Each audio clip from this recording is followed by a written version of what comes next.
Pansamantala munang inilibing kahapon ang isang labi ng tao na pinaniniwala ang biktima ng lumubog na motorbangka na Amihara noong nakaraang buwan. Sa ngayon, patuloy pa rin ang search and retrieval operation ng mga otoridad para sa 9 pasaherong nawawala. Si JC Alipunga ng PTV Davao sa sentro ng balita. Kinumpirma ng Office of Civil Defense Region 11 na isinailalim na sa temporary burial noong Pebrero 16 ang bangkay na nanatili pa sa isang morgue sa Panacan, Davao City. Pinaniniwala ang kabilang ito sa mga biktima ng MBCA Amihara na lumubog sa Davao Gulf mahigit 1 buwan na ang makalipas. Ayon sa OCD-11, isinagawa ang temporary burial sa isang public cemetery sa Maa.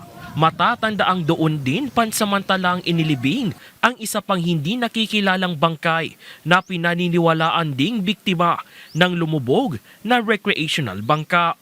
Isinagawa ang temporary burial habang hinihintay pa ang resulta ng DNA test upang makumpirma ang pagkakakilanlan ng mga bangkay.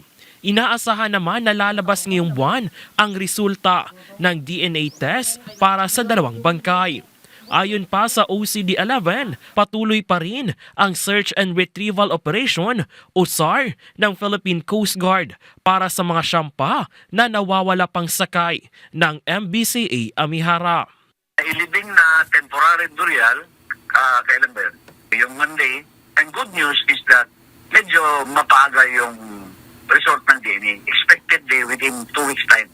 Mula dito sa Davao City, JC Aliponga para sa Pangbansang TV sa Bagong Pilipinas.